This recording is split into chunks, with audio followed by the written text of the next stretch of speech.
I'm good. I'll be better in a minute when I hand off to Larkin. Thanks for coming out this afternoon on this cold Friday afternoon. And I think that Larkin's the only thing between you and some warm drinks later on. So I won't take too long. When Larkin asked me to introduce him today, he said, "Oh, just say a couple things." And I said, no. Because we've known each other a long time. And so a lot of you know I'm retiring shortly. And I wanted to try to do, maybe not embarrass him, maybe just embarrass myself. I wanted to say a few things about Larkin because he's somebody I have a lot of respect for. We've known each other for a long time. So I actually wrote a speech to introduce him. And that's what I'm going to do today. And that's one of the nice things about being a retiring faculty who used to be the director. I'm just going to do it. All right. So thanks. Good afternoon, everyone. I want to introduce someone I've known for more than 25 years. We are gathered here for this seminar. No, it's not his funeral. And I know this is a subject that is very near and dear to his heart. As an Iowa farm boy who also thinks deeply about the world around him.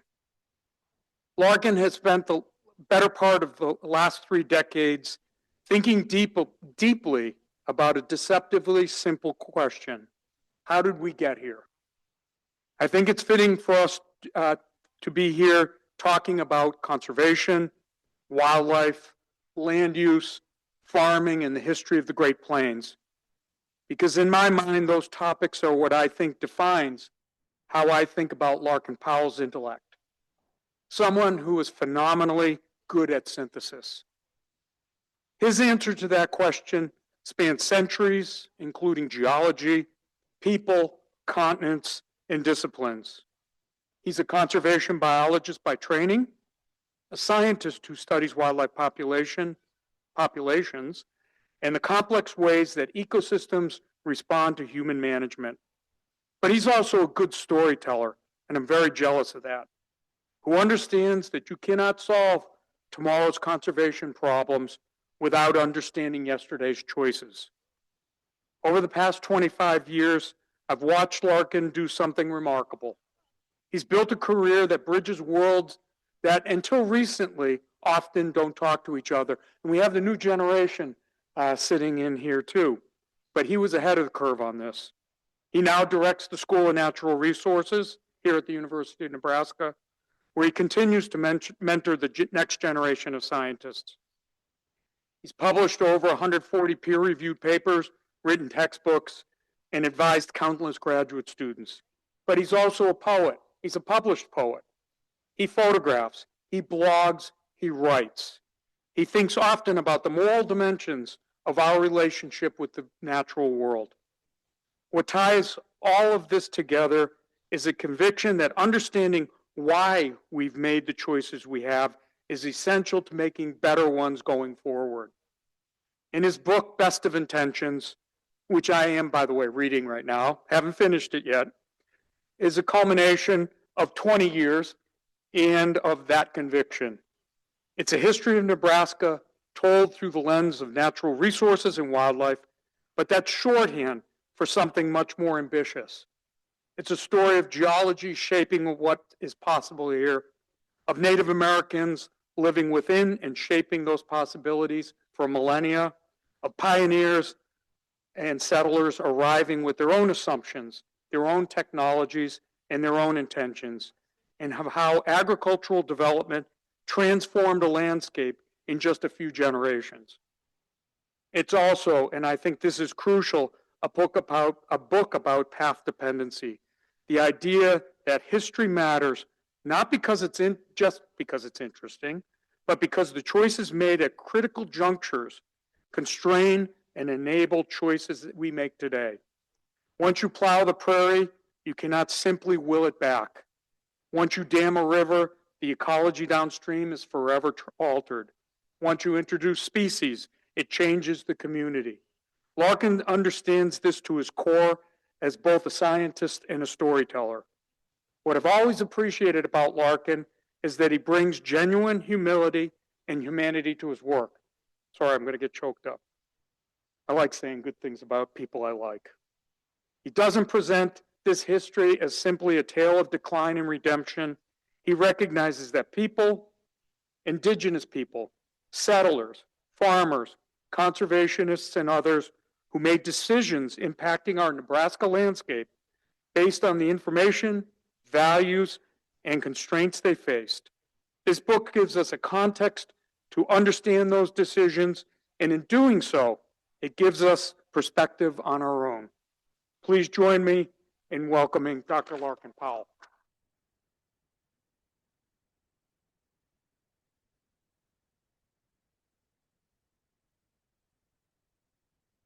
Thanks, John. It's nice that my mom and dad were on to hear that. Just saying. I'm very much appreciative. I'm going to say some thank yous in a little bit about the book, but I do appreciate the leash that John gave me to explore, the long leash that he gave me for the last few years to explore and get this thing finished up.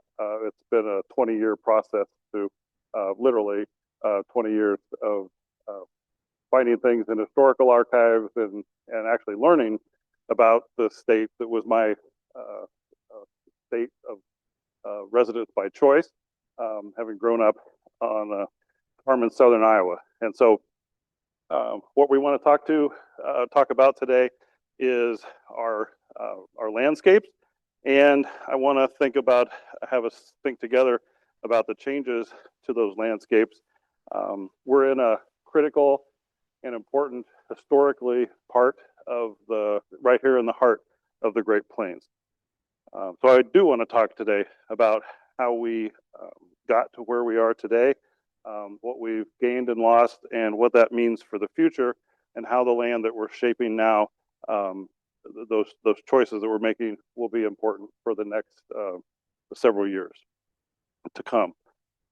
So how substantial are the changes to Nebraska's landscapes? To look at that, let's consider the prairie chicken, the greater prairie chicken. It's a species that I've studied for over a decade here in Nebraska. Eastern Nebraska has had a lot of prairie chickens historically, and the Sioux people dance, a prairie chicken dance. Some of you have had the opportunity to see that. I heard the story, the myth behind that prairie chicken dance from Garen Kuhn, the gentleman that's shown here in the picture, and he shared at a prairie chicken festival here in Nebraska about that, and I wanted to relay that in my paraphrasing of how he shared it with us. And the story is that there was a young man that was out trying to find food for his family. And so he was looking for something large, like a deer or a turkey. But he walked all day, and towards the end of the day, he found a prairie chicken, and that was all he had seen that day. And so he decided to take the bird, even though he knew that that particular bird provides a lot of music to the land in the spring. And that night, the bird came to the man in his dream. Like you might, the man apologized. The bird replied, and the man said that his family was hungry. The bird replied that this was the way of the earth, to provide for your family. However, the bird said, you must remember me. And so from that time on, the Sioux people have danced the prairie chicken dance as a way to remember what that bird has given to their people. And they dance to remember. Soon, of course, the Sioux were removed from this landscape. And in that process, eventually white hunters, like the one you see here near 1890, or near Grand Island, just to our west in 1890, white hunters were exporting prairie chickens by the railroad car east from Nebraska for restaurants, to sell to restaurants. Now, this was taken in 1890. In 1874, 16 years before this picture was taken, market hunting was on the mind of a USDA entomologist who was studying how locusts were decimating the newly planted corn populations of the settlers here in the state. And that entomologist did some quick surveys and estimated that if the prairie chickens killed by hunters in Nebraska that year in 1874 had not been killed, there would have been 12 billion grasshoppers that would have been eaten by those prairie chickens if the hunters wouldn't have removed them. This is one of the fun things that I had during the research of this book. I'd never heard this argument against market hunting. I'd always taught the ethical, like we just didn't understand how these populations are going to end so soon.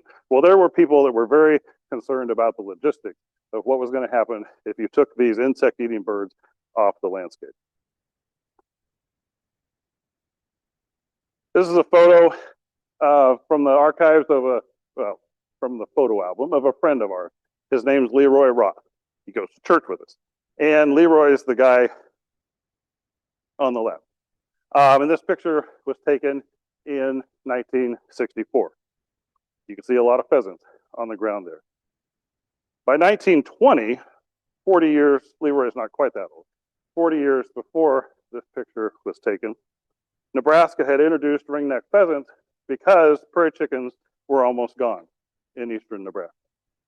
And from the book, I wanted to read you a little reflection by the editors of Outdoor Nebraska. That's Outdoor Nebraska became Nebraska Land magazine, published by our state wildlife agency. And this is what they wrote in 1926.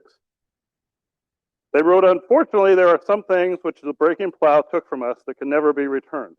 One of those things was the prairie chicken. Slowly but surely, and like the Indian, he had to give way to the plow, which year after year turned under more and more sod. Today, there are very few of these native birds left in eastern Nebraska, so few that they are almost a curiosity. Now, he's not talking about pheasants today. He's talking about prairie chickens in 1926. They continue, but the true pioneer does not despair when nature's laws do not fit exactly with those of civilization. He looks for something to take its place. Perhaps it can never be as good as the original, but nevertheless, something to take its place. And that's the part that the pheasant is playing in Nebraska today. It has been introduced into the state to take the place of the prairie chicken in the densely populated sections of the state. Again, writing that in 1926. And pheasants populations did soon blossom to the point where actually farmers were not worried about locusts anymore. They're actually worried about pheasants eating their crops as they planted them in the spring.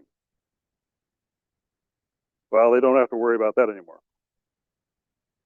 So 100 years later, we can't, from 1926 to today, a century later, it's very hard to find a pheasant most of the time in eastern Nebraska. This is a rural mail carrier data from Game Parks Commission. Every year, mail carriers, as they deliver the mail, during certain times of the year, are given a bunch of postcards, and they're supposed to write down how many miles they drive and their specific wildlife that they see, and pheasants is the longest data set in that. And you can, so there's an index of how many pheasants they see per mile driven. So it's an index to the population in the state, and it's a very good index to the population in the state. You can see, started in 1950, in 1964, you can find where Leroy was. Kelly would tell me I need to get my little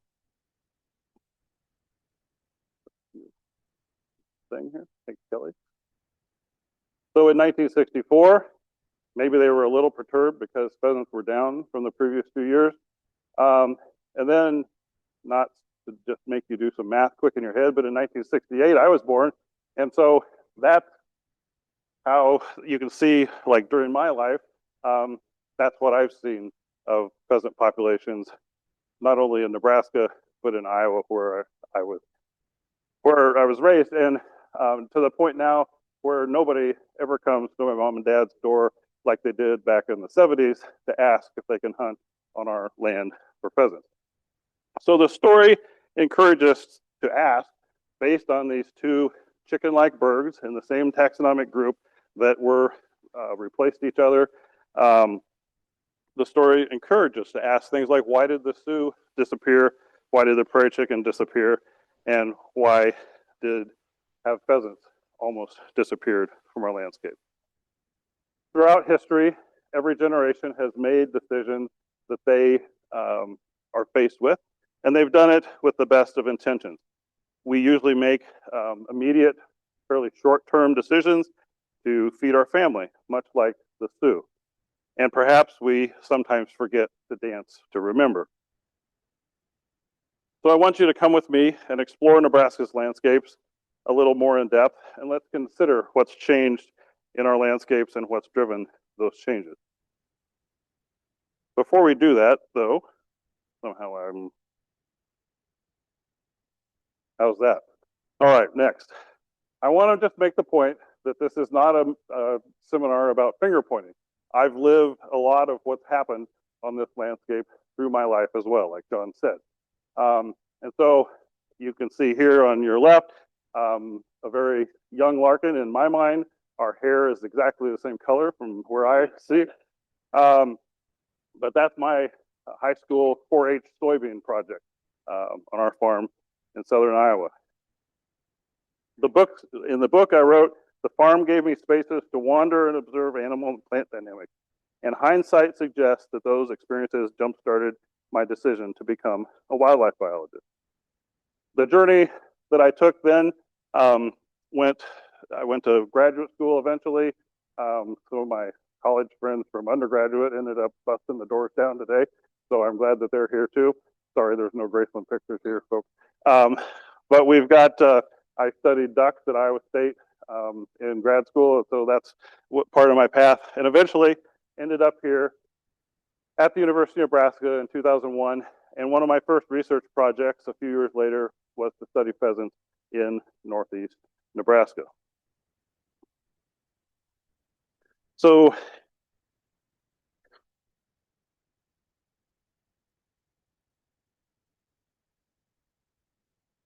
here's a little audience participation moment. This is a landscape out centered kind of loosely around Clay County. Clay Center is in about the middle of this. If you know that area, you can see where the Meat Animal Research Center is. It's that dark triangle that's not crops over there on the left. But everything else, there's these interesting circles. Now, when I moved here, I went back because I felt a little guilty about leaving the University of Dubuque, where I'd taught for 3 years, and I talked to some of our former students, and I helped with a class there, and I took a topo, well, I took an aerial photo back, and those students from Eastern Iowa had no idea. I said, what do you think those are? They had no idea. I just want to make the point that most of you recognize that those are caused by our center pivots here in irrigation system, but you have a unique mindset that a lot of other people in the country, when they fly over Nebraska and they look down, they don't understand what they're looking at. But I want you to think about that landscape and then the reactions. So 1 or 2 people throw out. I want you to, this is a role-playing exercise. If you're a farmer in that region, what do you think a farmer says when they look at that? They're interested in the price of corn? Other happy, sad, or do they like that landscape? Yeah, I mean, that's a great landscape, very productive, it feeds their family, right? Okay, let's say we've got a pheasant hunter from Omaha that's coming out into the rainwater basin region in Nebraska, and they're gonna try to do some pheasant hunting out there. What, if they see that aerial photo, what might they say? I'm going hungry. Where am I supposed to go, right? If I'm a pheasant, where am I going to be on that landscape? How about if you're the director of a small town water purification system for a small town's drinking water system in that part of the state? What might your reaction to seeing that be? Okay, there's stuff that landscape produces that you're dealing with, right? Okay. So I also want you to think about what your reaction is to the landscape. But the point is that we all have our own perspective. And if we're going to move together in the future, then we need to come together and find commonalities to move forward with these landscapes. It is fairly easy then, if we wanted to see changes over almost 100 years, to look at some aerial photos. And the earliest aerial photos in Nebraska are from the mid to late 30s. You can actually access those out in the Maps and More store here, the Conservation and Survey Division. And so here's Harlan County, west of here, out in western Nebraska, 1937 to 2022. And I'll just ask you to kind of look at the images. It's the same exact spot on the landscape, separated in time. A couple things that I see in this image, the little yellow rectangle on the left. Ellie would tell me I got the power to show you. You're online. That creek that swirls around there has been straightened. So it's straightened. There's also in this middle box a lot more trees than there was on the left, and there's actually a lot more trees just in general if you look around the photo. And of course we can see the changes in that box on the right of the big center pivots and single, or in the case of the one below, 2 different crops that are being grown. We're guessing looking at the colors. And we can see on the left image that there is a lot more smaller fields and probably a higher diversity of crops grown in that. Development of our towns and cities has also changed our landscapes. And so here's an area of, around Exarban, where the former racetrack was in Omaha. And you can see, bring in our little images here. In the left, obviously, the area that was crops on the edge of town is now town. And it's now well beyond that. And that wandering creek going through town has been straightened to better align with the needs of the city. We can also come down to our level and look for photos. And so this is about the same place. This is the bridge south of Kearney, Nebraska, headed over the Platte River. And we've got an image showing the bridge that was there in the late 1800s, late 1890s, let's just say, about that period of time. And you can see how wide that bridge is, and how wide, and we know it was wide and shallow, how that river was. By the 1970s, that river channel has shrunk considerably. And we can see the water flowing under the bridge there, but the river has been constrained a lot more in a smaller channel. And then by the time I took this picture, probably around 2010 or 12, we now often, that river stops flowing at about that section because of the irrigation takeoffs every year. So there's been changes in that river over time. So it's good for us to look at comparisons and look at changes over time to get an understanding of what's happening.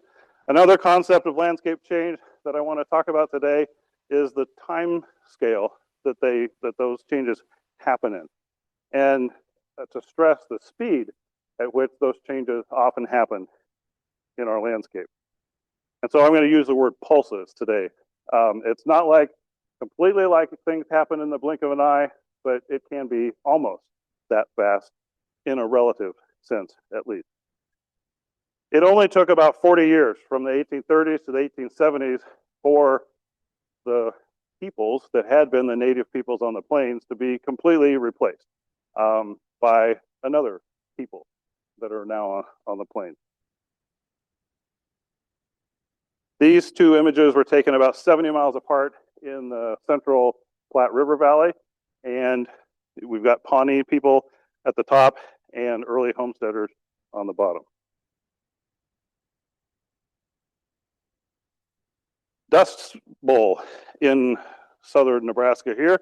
And then I've got 2 images over the top of it showing some data. The number of farms on top is that's what the image on top is, and then the figure on the bottom is the average farm size. And usually every year we hear that the number of farms still to this day is decreasing just a little bit in Nebraska, and the average farm size, which in Nebraska includes ranches, has increased by a certain percentage. So that trend still continues. But in 1935, during the middle of the Dust Bowl, is when that trend really started. And you can see that in 30 years, between 1935 and 1965, where I've got those lines for you to look at, the number of farms in Nebraska was reduced by a third. So by 1965, only 2/3 of the farmsteads, the people living on the landscape, just in 30 years, had been reduced. Of course, that's following the pulse of that was following the Dust Bowl and the Great Depression that happened at the same time. Another short period of time that made a lot of changes to our landscape was the damming of our rivers. And of course, that was done to both protect people from floods and to save water for irrigation. And it makes Nebraska, we'll talk about the positive benefit that had later. But that's a big change to our river systems and the river ecosystems and the little critters that inhabit those ecosystems and depend on them. I'll also insert myself back into the story just a little bit, thanks to my Aunt Sarah, as I was talking about things that happened and were going to be in my book. She said, well, you know that your great uncle, Ray, and his brother were both dredge line operators and helped build Kingsley Dam out at Lake McConaughey. I may have been told that at one point, but it was good to be reminded. And so here's a picture of Uncle Ray. So my point is, like our paths, and I know you all have your personal family paths as well, and our paths intersect with that history in many different ways. Largely a result of a large disastrous flood on the Republican River in 1935, well-timed for the Great Depression. The Civilian Conservation Corps, which was that work program in the 1930s, soon became, they began deploying able-bodied people on the landscape to build terraces on farmland. And you can see that in the left of that image here. Now, not every terrace in Nebraska was built by a person with a shovel. There's been a lot of heavy equipment that's been used as well. But some of that initial work was done. And the idea, I had always thought, until I, again, was doing the research for this part of the book, that my dad has terraces on his land. You'll see a picture in a second. I always thought that was just a personal decision on an individual farmer's land to slow erosion on their land. But this was a landscape level design effort to keep water from flowing off of what now had the prairies, which used to slow water as it came into the rivers on their own with the grasses and things. Now the terraces were being used to retard the flow of water and keep it out of the river as long as possible so that these floods would not be so large. From the book, Writing in Outdoor Nebraska in the summer of 1935, just weeks after the flood, Thomas Barton wrote, "Man by his folly caused the Republican River flood. Nature gave us a valley sufficiently large to carry away the surface water that its tributaries brought in from a grass-covered area.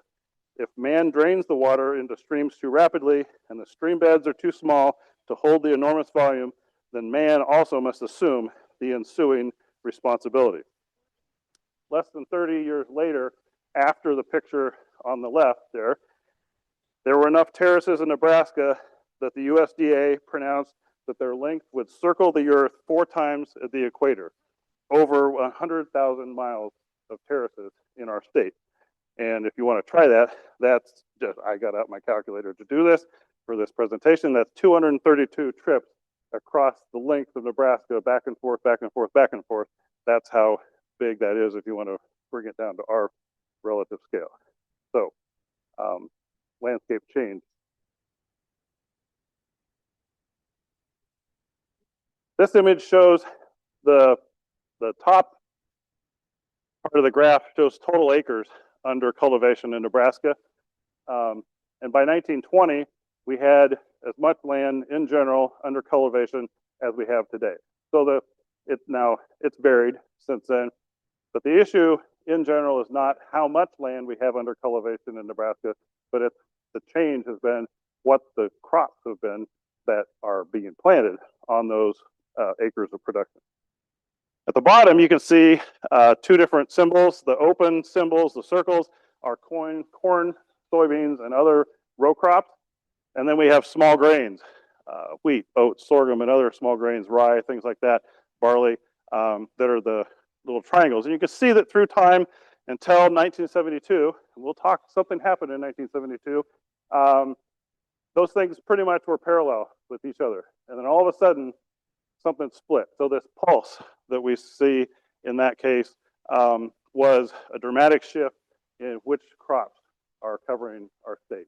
And we became the corn and soybean state, if you ignore cattle for a moment. But our landscapes became corn and soybeans very quickly. Another pulse that happened in the landscape had to do with irrigation. And if you look to the left, that's 1950.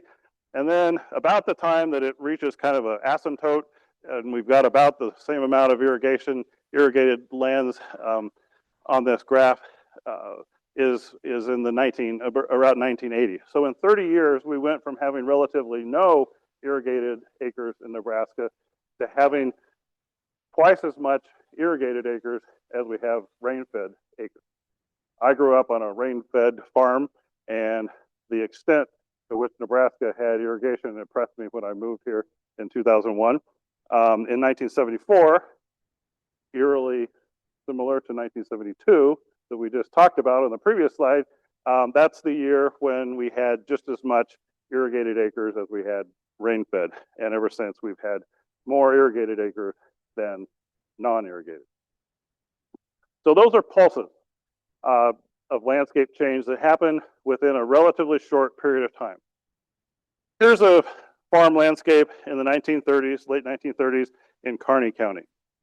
And I want you to just, with your eyes, go around, and you don't have to count them, but there's a lot of little farmsteads on that landscape, right? I see those as the decision-making unit of the landscape because that's where the people live, that's where the kitchen table is, and that's where a lot of decisions are made that affect the land around that farm. From the book, I wrote values for landscape components, such as wetlands and trees and grass and crops and rivers vary among people, which leads some farmers to see unutilized cropland at the bottom of a wetland, while others appreciate the slog of cattails and open water as a habitat for ducks and an opportunity to build a blind for hunting. The farmers and ranchers with whom I've worked are unique individuals, and most would describe themselves as independent thinkers. However, it's been common for strong influences to coordinate and synchronize the decisions made in farm units across large expanses of rural landscape. I find this dynamic to be intriguing. How do all these strong-willed, independent people of the earth suddenly make all the same decisions at the same time? Well, the answer is what I call conductors. Conductors are forces so important that they synchronize all of those decisions across the landscape. And it doesn't matter how independent you are, the benefits to everybody are the same. And so the same decision gets made at every kitchen table. Maybe this one wasn't made at a kitchen table, but it might have been made at a table. The first example of a conductor was the installation of the Union Pacific Railroad, and just the installation of railroads in general across the plains. The Union Pacific served to split up the north and south bison herds in Nebraska, in the plains. We were the splitting point, and it served to hasten the removal of bison. The Army, the United States Army, provided logistics to bring sportsmen from the U.S. and abroad to deplete the remaining bison. From the book, discussing a hunt that was set up by our own, I guess at the end point of his life, Buffalo Bill William Cody. He had set up a hunt for the Grand Duke of Alexis of Russia in 1872, and the railroads brought everybody out here in the hunting party to set off at from the starting point for that. Writing about his command post at Fort Leavenworth, Lieutenant General John Schofield wrote, "With my cavalry and carbine artillery encamped in front, I wanted no other occupation in life than to ward off the savage and kill his food until there would no longer be an Indian frontier in our beautiful country. Later, of course, the railroads filled the plains with immigrants who settled every square mile, as you just saw in the picture before. Here's another audience participation for you. This is yield, agriculture yield data. And the top image shows corn and sorghum. The bottom one shows wheat and oats. And you'll see a dramatic change in yield in 1945.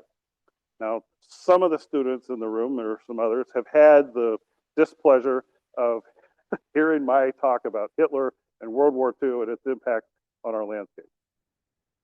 And this is about the only slide you're going to get from that talk that you might remember. But I want you to think about World War II. Maybe I'm not leading you astray too much, but I want to know what happened to these crop yields when we started gathering data in the late 1860s. Corn yields go down and down and down slowly. Oats go down and down. Wheat kind of is hanging in there. It doesn't increase, though. You think maybe they learn and do better, save better seed over time.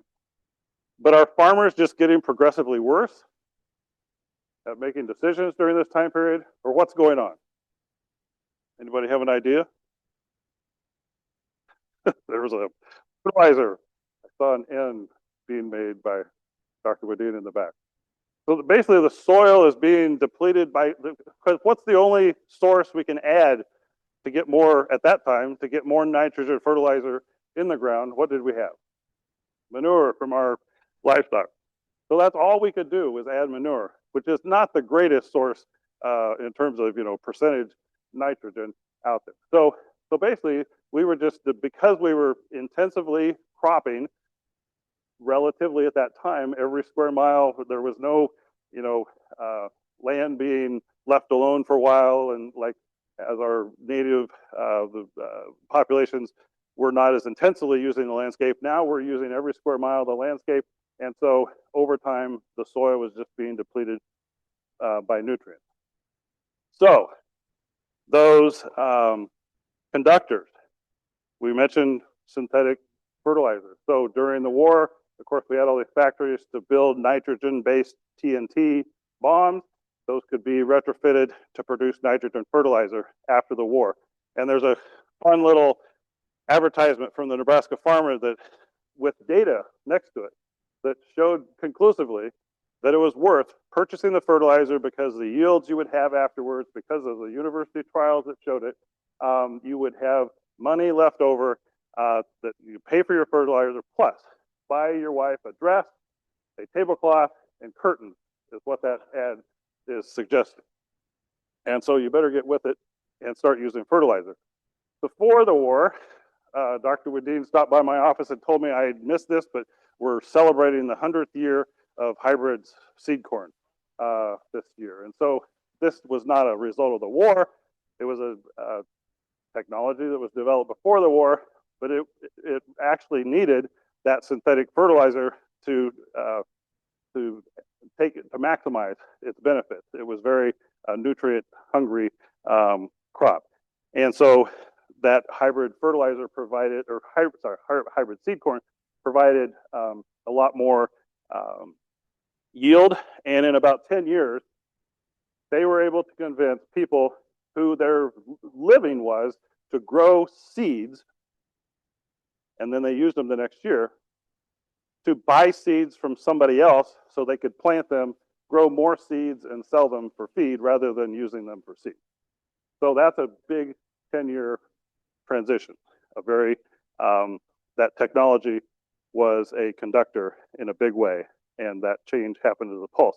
And during the war, especially for parts of northern Africa that we were fighting in with DDT and other insecticides, the chlordane shown there, later shown to be to cause cancer, chlordane was, but they were extremely effective against this plague of locusts that had been bugging people in Nebraska, like literally, I didn't mean that as a pun, every year.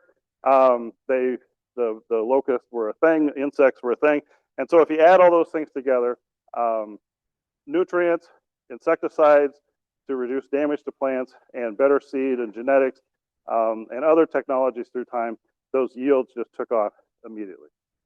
It's one of the most dramatic graphs that I think if I had to show somebody a history of Nebraska graph, I might just show them that one. How do we get the landscape on the left? What was the conductor that caused, you can't think of another landscape that's more synchronized than that rainwater basin area or any big irrigated area with all of these center pivots taking up almost like a quarter section each one. Well, the centrifugal pump, the technology for that, pulled water from deeper under the ground, and then we add on that the invention of the center pivot irrigation system, and that now that you've bought that center pivot, you're going to recoup the costs from that over time because you're going to be able to make sure every year that your crops have water, and you're not going to have bad years on crops anymore, caused by droughts at least. But the path of that thing means you've got to take out some fence lines to have it move around the landscape. And so it is those technologies or conductors that create the landscape that you saw there. And then you saw a generalized graph previously. This one has individual crops shown. And again, I just want to point out a new crop from Asia that took off after the 1960s and really took off after 1972, and corn taking off. And so we have that corn and soybean landscape, and the small grains, which if you're a pheasant, those are okay to nest in, but the other two are not. The corn and soybeans take off. And what happened in 1972 was the Secretary of Agriculture, Earl Butz, got a deal with Russia. There was a grain deal with Russia. And we became a global export system. So our commodities were now on the world stage being exported. And that created, of course, higher demand for our crops. Prices went up. And so Earl Butz was famous for several lines like get big or get out, farm fence row to fence row, as the image in the background from the 1970s here in Nebraska shows. And so a lot of those little habitats around the edges of fields and things disappeared during that time, and fields became bigger and farms became bigger. And so our global dynamics continue to serve as a conductor for Nebraska. So we've looked at some examples of pulses of change. We've looked at some examples of conductors that cause those change on our landscape. And so maybe we should stop and ask the question, so what? And so this is a time to quickly look through some things of what we've gained and what we've lost. You've seen the pheasant graph before. And I just want to point out, this is kind of like where things may get a little uncomfortable every once in a while. No one set out to make pheasant populations decline. There were some other animals, wolves, mountain lions, that we purposely tried to get off the landscape. But no one set out to say, wonder what kind of system we could set up so that we wouldn't have as many pheasants 50 years from now. In fact, our state agency and conservation organizations around the state have spent a lot of money to keep pheasants on the landscape at the numbers that they are now over time. So we've actually had work in the opposite direction. And so pheasants decline, not because people did something wrong on managing pheasants, but because the farm food system that we designed worked so incredibly well. Pheasants went down, not everything went down. If you're a white-tailed deer hunter in eastern Nebraska, here's some data from our game and parks. Again, it's on harvest. This is not in the book, so this is free information for you tonight.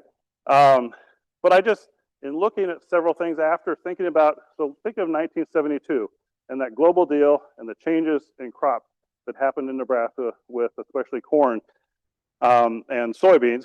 I don't know that deer do much with soybeans, but deer love corn and they love wooded riparian areas next to cornfields. And so mule deer, we've got the different lines here. We've got bucks, males, and we've got antlerless, mostly females, and the harvest numbers as an index to the populations over time. And mule deer in western Nebraska, mule deer stay pretty constant through time.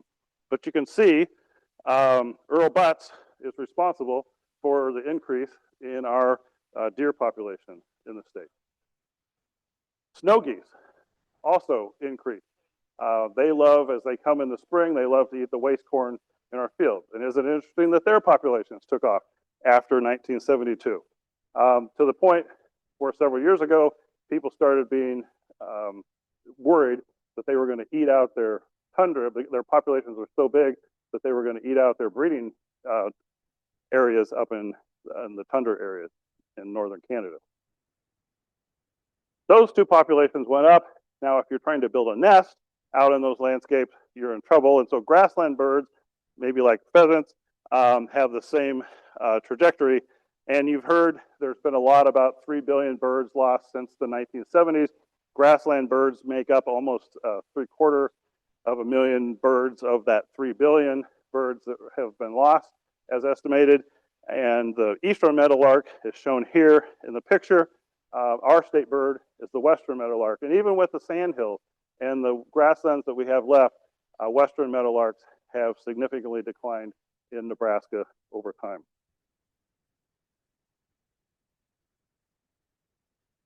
Now, maybe you don't like meadowlarks. If you don't, you're not going to like the cover of my book. But maybe you enjoy a tall glass of cool drinking water.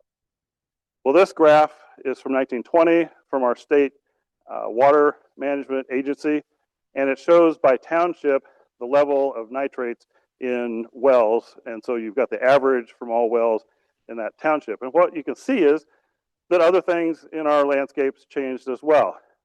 We talked about the nutrients that were great for growing corn and other crops. We've got a legacy that Nebraska is dealing with now as well.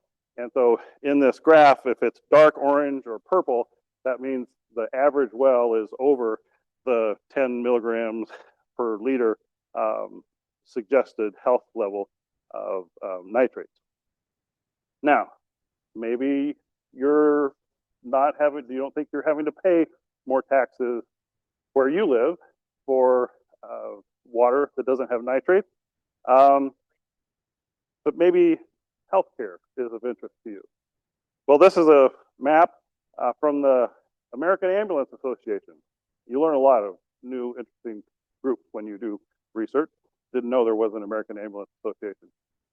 But it's a map of where our hospitals are in the state and where our ambulance deserts are, which I also did not know was a term until I found this figure. This is also not in the book. Another free piece of information for you tonight. But I want you to think about, over time, larger fields, fewer farms. That means that there are fewer people in rural areas to support a grocery store and a bank and eventually a hospital. And so you can see where those gaps have arisen in our state. And the gold area is the part of the state that this ambulance association believes is people have to wait too long for an ambulance if something occurs. Now, I can also tell you from other data I've looked at that the counties in that gold area had the peak of their populations in 1900, 1910, 1920, in those decades. So they had a lot of people, but they've decreased since then, since settlement. So there's some things that we've gained, some things that we've lost. Obviously, something that we've gained in 1923, according to data here, I have heard that we're the third largest state. We've got a dean back there that can, I think that's the number we hear. This says we're the fourth. So we've got a very productive landscape. And of course, that's what our landscapes were designed for, right? And so that's something that we've gained. A lot of people make their livelihood. It's actually the biggest industry in our state is agriculture. And so more people make their livelihood from agriculture than anywhere else. And so that system has been designed for that, and it's done exactly that. I want to point out, it's a little hard to see with the map that I tried to fit in here, but this is the infamous map from the long expedition in the early 1800s, and it says Great American Desert. And it's just underneath, you can see the Platte River in their map of the area that they looked for. Edwin James, on that long expedition in 1820, wrote, "I do not hesitate to give the opinion that it is almost wholly unfit for cultivation, and of course uninhabitable by a people depending on agriculture for their subsistence. Although tracts of fertile land considerably extensive are occasionally to be met with, yet the scarcity of wood and water, almost uniformly prevalent, will prove an insuperable obstacle in the way of settling the country." Sometimes people are just wrong, which I still think we should all keep diaries, but someday people might read it and decide that you were wrong about them. So what is the future of our working landscapes and the systems embedded in them? One answer is the skill that we've developed over the last century as people of the Great Plains, and it's our ability to design landscapes. This is a land leveler being used as center pivot irrigation or flow through irrigation is being put into a field.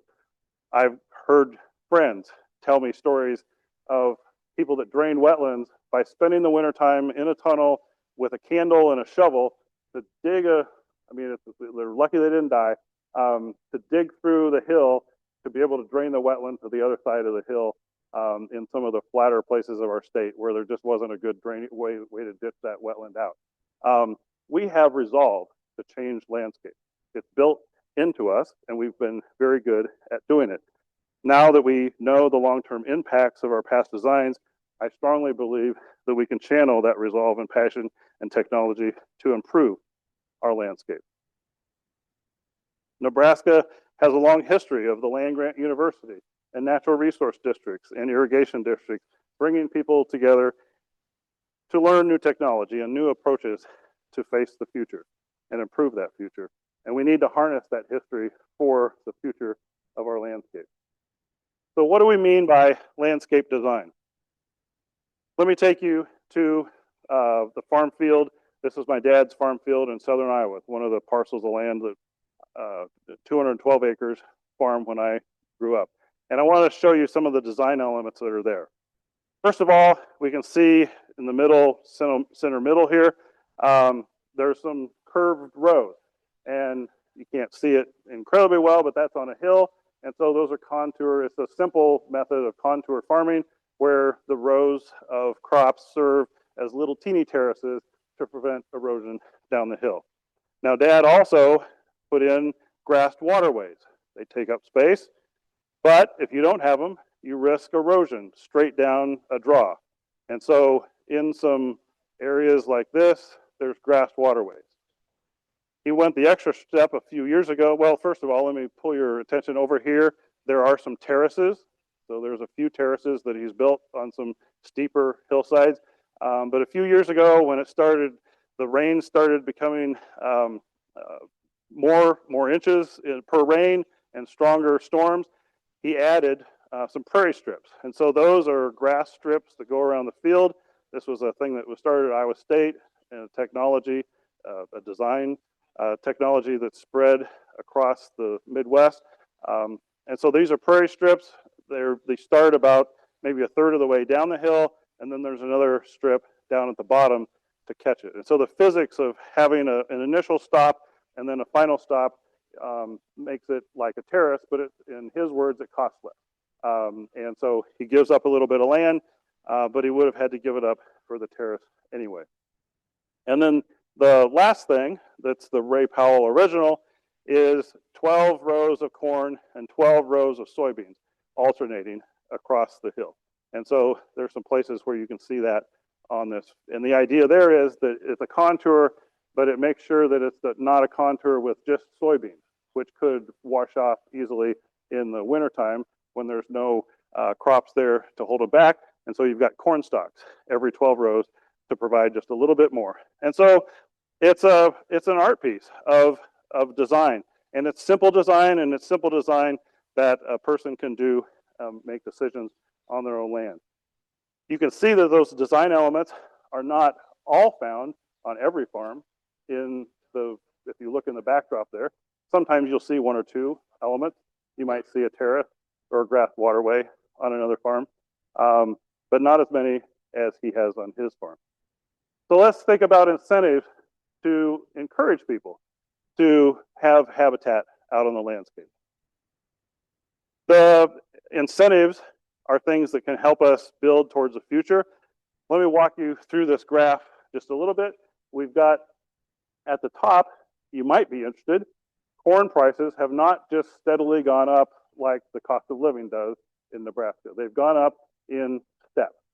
And so prior to World War I, prior to World War II, corn costs, you would be able to sell corn at about 90 cents a bushel on average. After World War II, it went up to maybe like $1.30, but it was there for 30 years. And so you can understand why farmers complain about the cost of inputs if they're still getting the same price for their crop that they got 30 years ago, okay? And the input costs don't stop going up over time. So just a little insight into farming there. After the globalization and the global grain deals, prices went up. And this is the price that I remember as a kid on the farm. $2.30 was what we always hoped for corn. Now, the interesting thing is that price stayed there from the time I was on the farm until I got tenure here at the University of Nebraska. Okay? And then in 2007, the price went up because of ethanol and is a little more fluctuating than in the past. But that price has gone up to another level.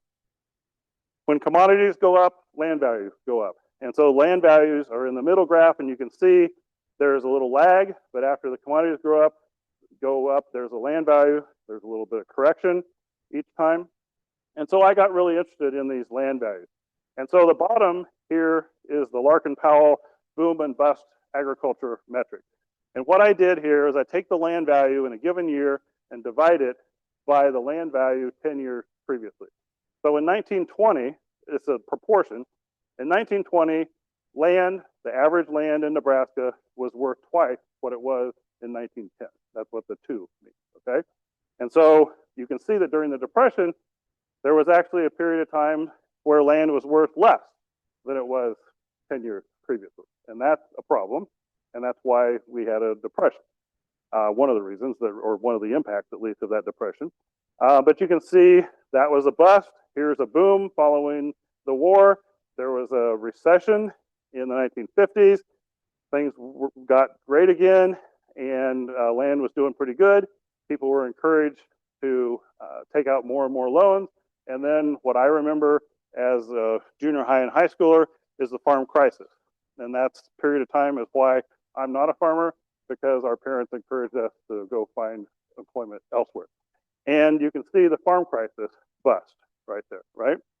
A lot of people lost farms during that period of time. It's gone up. The interesting thing is, and I've been giving this talk and using this slide for about 10 years, and it was right when we were at the top and like wondering if we're entering another phase. So if you wonder why the Nebraska legislature is talking about property tax relief, if you wonder why all of a sudden farm land values are in the newspaper a lot, we're entering a period of that's becoming a political attention on farm economics. The connection, I told you this had to do with incentives program. If we go back to the 1930s, during the Depression, the Soil Conservation Act was established. It was an innovative new way for the federal government to provide funds to farmers pinned to the fact that they were providing a public good, protecting our water and protecting the soil that raises food and energy for us all. That was carried on through, and in the 1950s, another innovation came along, and it was called the Soil Bank. In the farm crisis, it was the Conservation Reserve Program in 1986.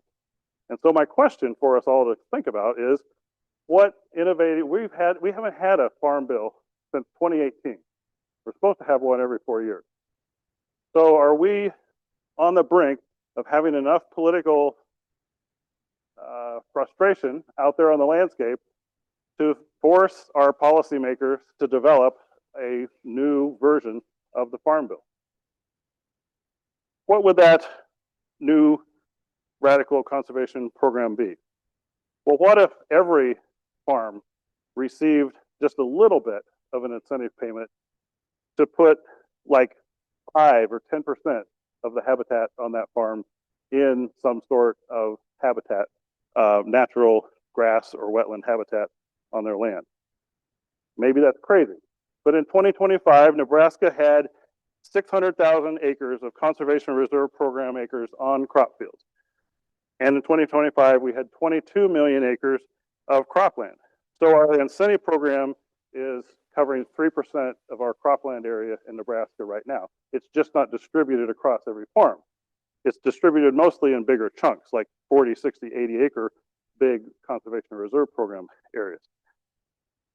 So what if we could spread even 3%, just that 3% across every farm, so that we were able to protect our water quality, protect our soil, and to provide wildlife habitat?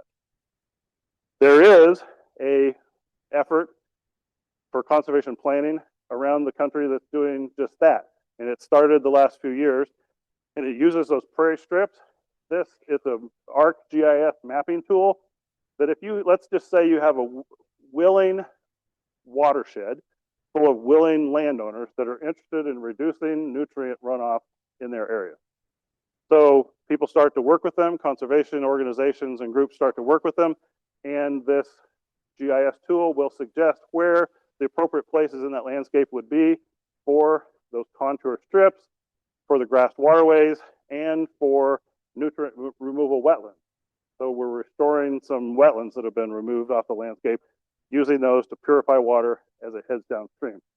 The idea is that then, as cities downstream receive water from that, they wouldn't have to take so much out as they are now and do their own water purification. So the question now is, what can each of us do as we think about the needs of our landscape for the future? One of my favorite images in the book is this cartoon from the 1930s by Ding Darling. He was the first head of the Fish and Wildlife Service, and he was a political cartoonist. And in the first half of the 20th century, there was a lot of conservation groups that were established on the landscape, and they all had their own thing. Soil, bison, the songbirds, protecting egrets from ladies in ladies' hats. Everybody had their own deal, and you can see that in the top panel there. And his point is, you all are not getting enough friction to build your fire because you're working separately. But if we work together, again, this is 100 years ago, talking to conservation groups, we can do great things together. I think that message still resonates today. And so as director for the School of Natural Resources, I have a personal mission to help our students and staff and faculty as they work on meaningful projects to make our world a better place. And we're looking for opportunities to work with people. So if you or others that you know are interested in partnering to help us make a difference, we'd love to work with you from the platform that is our school. One example, just to show you an action item that's on the docket right now in the last 9 months, is called the Central Flyway Resilience Collaborative. And that started with a discussion with our Platte Basin time-lapse group and an important stakeholder, the International Crane Foundation, with the question about, are we really sure that the migratory path in the Central Flyway will remain there with the stopover sites, wetlands, grasslands that these migratory birds need into the future? That's the question. And so working with discussions with conservation groups and others here at the university that are all doing different things out on the landscape already, we're developing a new conservation model that would take some of these ag planning frameworks that I showed you, but work with communities, begging the question with the hypothesis, can agriculture, can communities, and can wildlife thrive together? And eventually we hope to spread that through the flyway from Nebraska. So for our future, as we look at our landscapes and our role in conservation, I think that we should reflect on the benefits that we have. We have the benefit of having technology today. We're in a moment that earlier generations have never had. We can see the patterns. We have data for the patterns. We can understand, we understand how landscapes respond because we've got ecologists that have worked out on those landscapes and hydrologists that have worked on those landscapes, et cetera, et cetera. We know that the choices that we make about our land, water, and wildlife don't stay isolated. We know that they spread when they're advantageous and they accumulate and they last. The question is not whether we're going to shape the land, it's whether we'll shape the land to make a more sustainable future. And so the challenge that I'd ask all of you is to think about that prairie chicken dance that we started this with. Think about how you will remember our land and the systems on which we depend. Let me just, this is the thank you. This is the book that has a lot more images and details and stories about our landscapes in it. Jackie Loomis is either in here or out there. She served as my publisher, and about 20 years ago, I went to her and said, I've got an idea. I think it's going to be a short book, and it'll be done pretty soon. 20 years later. She stuck with me. Bob Diffendahl, back here, was my editor, and Bob is an emeritus faculty geology here in our School of Natural Resources, and Bob basically made sure that everything that's in the book is true and factual and provided a lot of good feedback for me. Katie Nealand is in front of him, and Katie is with our Center for Great Plains Studies, a good friend, and she did the cover design. So if you like the meadowlark, it's her fault. And then she also laid out the book on the inside. Also, just some personal thanks. Mike Forsberg's up here in front. He took a once-over over the stories and showed me some ways that I might better relay those. So I hope you enjoy those stories. And I'll also just thank Kelly for putting up with all these requests to stop at little historical societies as we traveled around Nebraska in the last few years. So, John, I think you're actually in charge of this thing. I went a little lengthy, but we maybe have.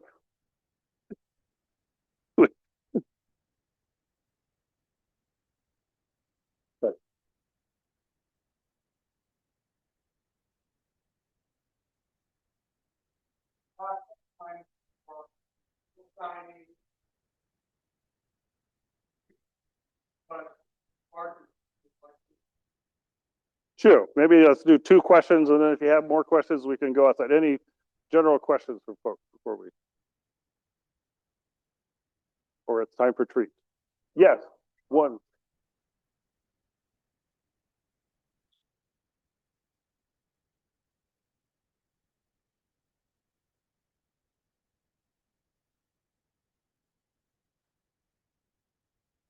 Yeah, so the question on for those online was what kind of got me started writing the whole book. I took what we thought at the time was a wolf skin. It turned out to be a wolf hybrid skin that had been hit on. It was a animal hit. It was a roadkill. Wildlife Club cleaned it up and took it out to a big red road show that we had out in Scotts Bluff. And I had it on a table out there, and a lot of people came by, and we talked about wildlife trends in Nebraska. But I had a person that asked me when the last wolf was removed from the state of Nebraska. And then he told me, and I said, I don't know. And he said, well, my grandfather had a general store in a town close to Scotts Bluff, and the last wolf, he bought furs, and the last wolf in his ledger was 1933. And as I came home, I just realized how little, even though I grew up just 2.5 miles or 2.5 hours east of Lincoln, how little I knew about the state of Nebraska and its history. And I think that's the origin story of the book, was to find out more about the state that I planned to be in for quite a while. Yeah.